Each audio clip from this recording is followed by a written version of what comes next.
खबर मैनपुरी से। लोकसभा चुनाव को लेकर प्रशासन की प्रेस वार्ता। चुनाव को पर्व के रूप में मनाने की जिला प्रशासन की अपील। मैनपुरी में बनाए गए 1603 मतदान केंद्र। मैनपुरी में बनाए गए 2098 मतदान स्थल। मैनपुरी लोकसभा में कुल वोटर की संख्या है 17,87,147। मैनपुरी में कुल 28 जोनल मजिस्ट्रेट नियुक्त। मैनपुरी में 163 सेक्टर मजिस्ट्रेट नियुक्त। लोकसभा मैनपुरी में 12 अप्रैल से होंगे नामांकन। लोकसभा चुनाव को निष्पक्ष कराने के लिए जिला निर्वाचन अधिकारी ने गठित की 9 टीमें।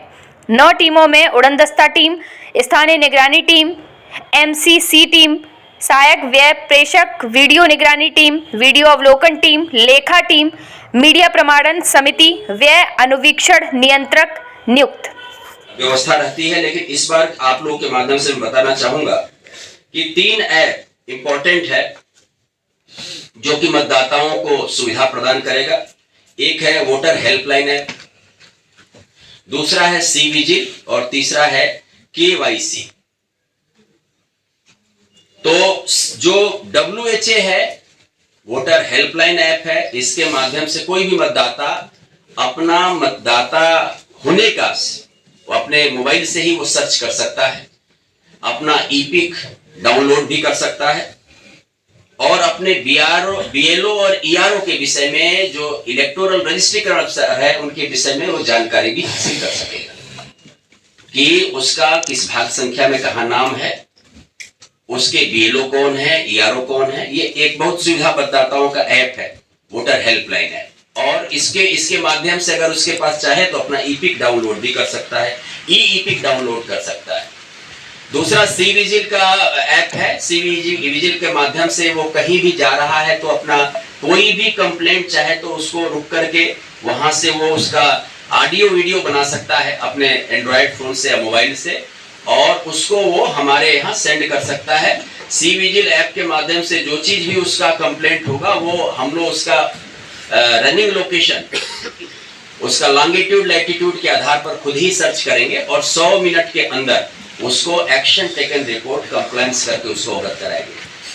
तो ये एक सभी लोगों के लिए ये एक बहुत ही मजबूत एक तरीके से टूल्स है जिसके माध्यम से वो नियंत्रण कर सकता है, निगरानी कर सकता है, चीजों को बता सकता है, कंप्लेंट्स अपना दर्ज करा सकता है। KYC में कैंडिडेट जो है अपना एफिडेविट वगैरह के लिए वो उस पर डाल सकता है और ये पॉलिटिकल पार्टीज के लिए ये जो पब्लिश होता है वो इस पर जा सकता है, वो जान सकता है कोई भी कि ये हमारा पॉलिटिकल पार्टी का क्या उस पर है, क्रिमिनल एंटीसीडेंट है तो कौन सा है, वो चीजों को लिए KYC ऐप बना हुआ है। तो ये 3 प्रकार के ऐप प्रचलित है।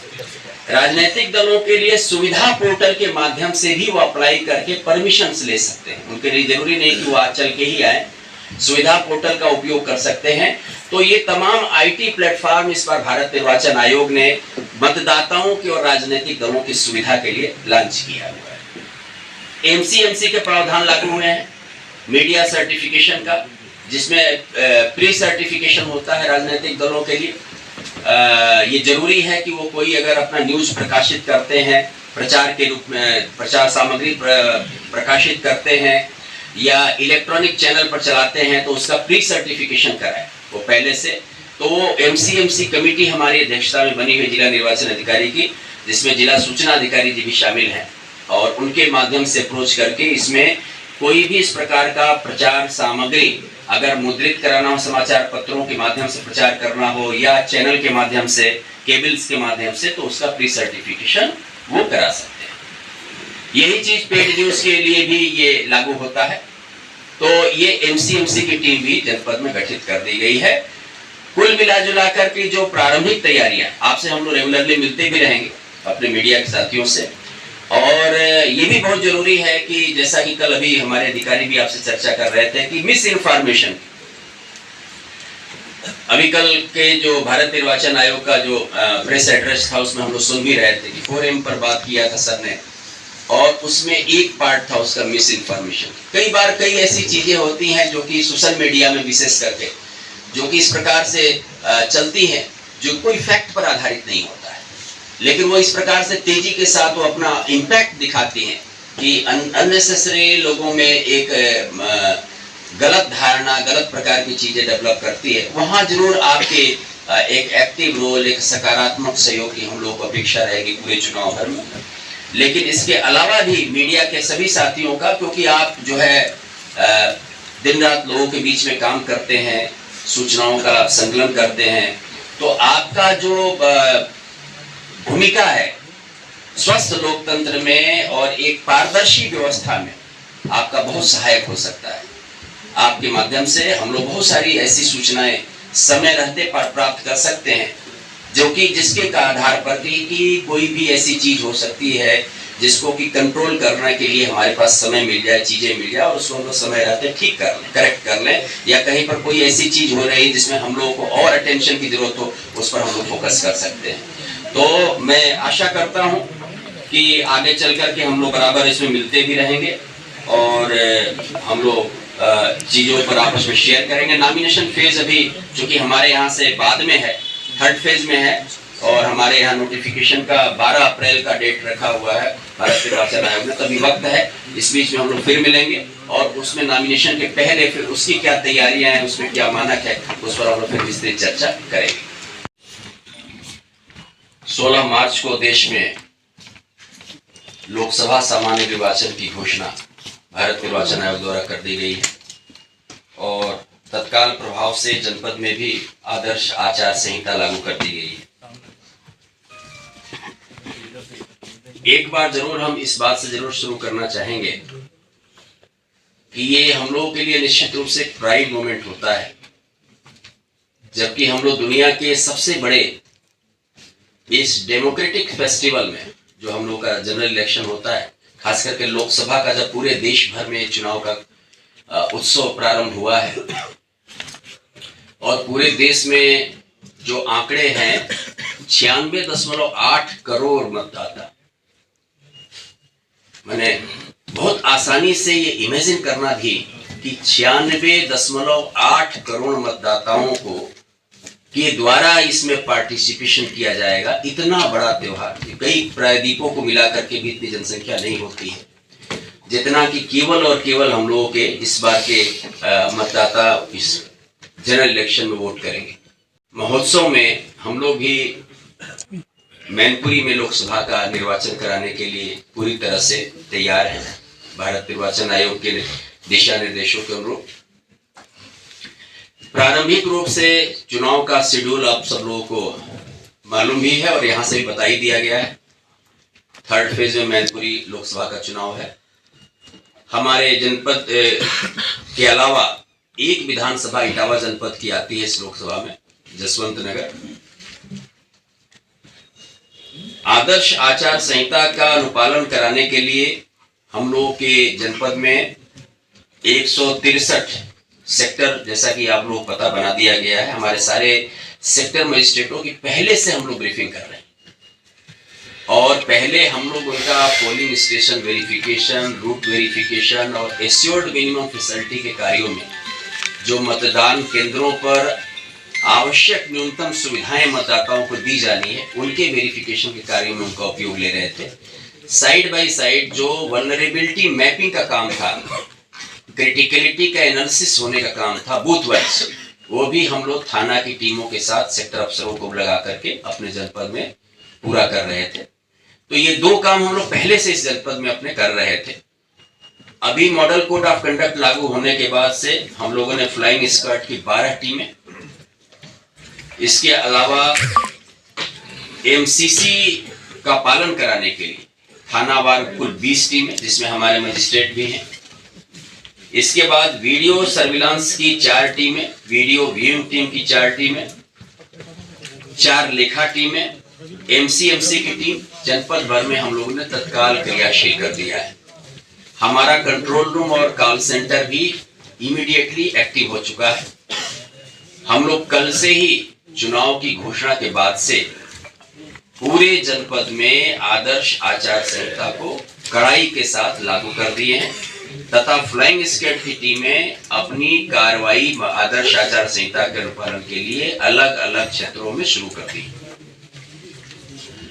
बेसिकली अब आपके माध्यम से 2 बातें मुख्य रूप से हमको संज्ञानित कराना है। एक तो आदर्श आचार संहिता का अनुपालन करने में राजनीतिक दलों की प्रमुख भूमिका होती है। उनके साथ अभी हम लोगों ने बैठक संपन्न किया। उनके लिए 3 प्रकार की चीजें तत्काल लागू होती हैं, जिससे हम लोगों ने उन्हें अवगत कराया कि अब जो है किसी भी राजनीतिक दल को और उनके माध्यम से उनका कोई पदाधिकारी कार्यकर्ता या घोषित उम्मीदवार, भावी उम्मीदवार, सब पर भी अब कोई भी जनसभा मीटिंग वो बिना अनुमति के नहीं कर सकेंगे। कोई जुलूस, कोई संपर्क जिसमें भीड़ को इकट्ठा करके कराया जाना है, वो बिना अनुमति के नहीं कर सकेंगे। गाड़ी और लाउड स्पीकर का प्रयोग बिना अनुमति के नहीं हो सकेगा। और उसमें आदर्श आचार संहिता का जो मानक है, जो निर्देश है, उसका 100% पालन किया जाएगा। सरकारी किसी भी भवन का इस्तेमाल चुनाव प्रचार के कार्य में नहीं आ सकता है। किसी भी धार्मिक स्थल को, चाहे मंदिर हो, मस्जिद हो, गुरुद्वारा हो, उसको चुनाव के प्रचार के किसी भी रूप से प्रयोग में नहीं लाया जा सकेगा। चुनाव का प्रचार करते हुए सभी राजनीतिक दलों को जो राजनीतिक मर्यादाएं हैं, वाणी का जो संयम है, जो भारत निर्वाचन आयोग द्वारा निर्धारित है, और जो उसके मानक है, जैसे कि जाति धर्म के नाम पर वोट मांगना, भड़काना, उकसाना, किसी समुदाय विशेष को उद्वेलित करना, राष्ट्र की एकता अखंडता के प्रतिकूल कोई टिप्पणी करना, ये सब चीजें आदर्श आचार संहिता का सीधा उल्लंघन है। इससे भी हम लोगों ने उन्हें अवगत कराया।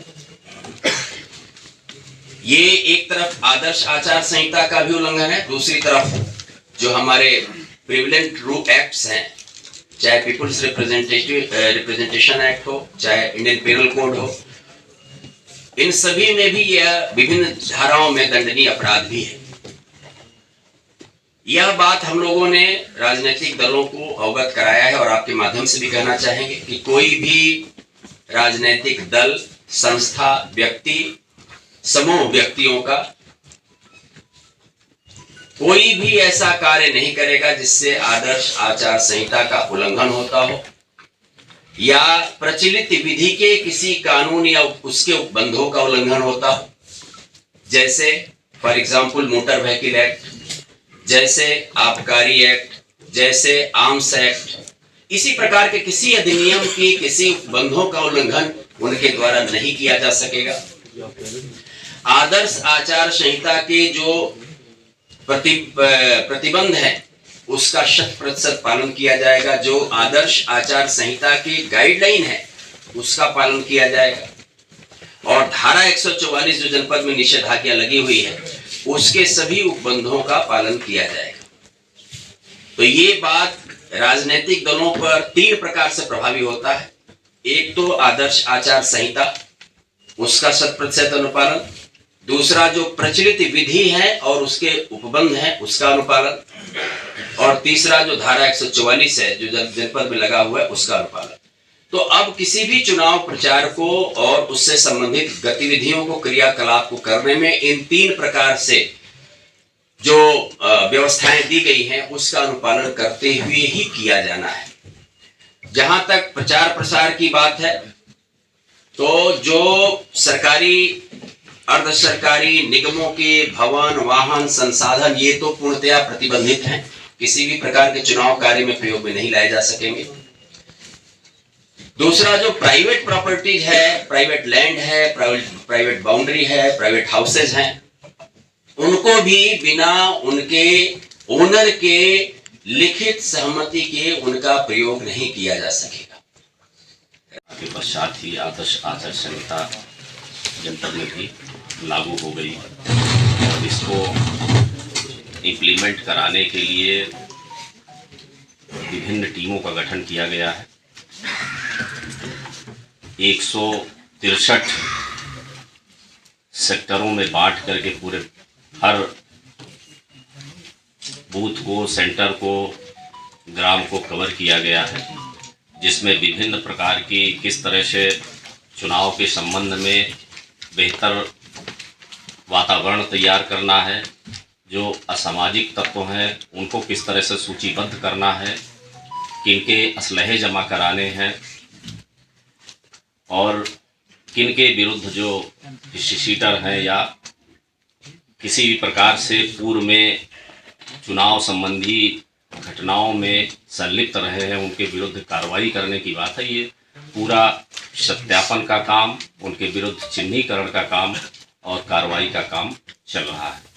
इसके अलावा जो हमारे जनपद के बॉर्डर की सीमाएं हैं उन पे लगातार नाका लगा करके चेकिंग फ्रिस्किंग का काम चल रहा है। किसी भी प्रकार से जो चुनाव को प्रभावित करने वाली, चाहे वो शराब की का ट्रांसपोर्टेशन हो, शराब हो या कोई ड्रग्स हो, इसको रोकने के लिए या किसी भी प्रकार की कोई पैसे का किसी तरह का कोई ट्रांजैक्शन हो, आना जाना लेकर के जाने या किसी तरह की बांटने की बात हो, तो इसके लिए प्रॉपर चेकिंग का नाका लगा करके और साथ साथ फ्लाइंग स्क्वाड के माध्यम से जो मजिस्ट्रेट के साथ पुलिस के अधिकारी भी लगाए गए हैं और ये सख्ती से ये कार्रवाई चल रही है। आप लोगों को पता है कि कल जितनी सरकारी बिल्डिंगें हैं या सरकारी भवन, सरकारी उसमें पोल पे जो पहले से ही विभिन्न पॉलिटिकल पार्टियों के बैनर, पोस्टर, कटआउट्स या वॉल पेंटिंग किए थे उनको हटवाया गया है और विभिन्न फेजेस में ये काम क्लीन करने का चल रहा है। और इसके बाद अब जो भी पॉलिटिकल पार्टी कोई वॉल पेंटिंग वगैरह जो भी कराएंगे वो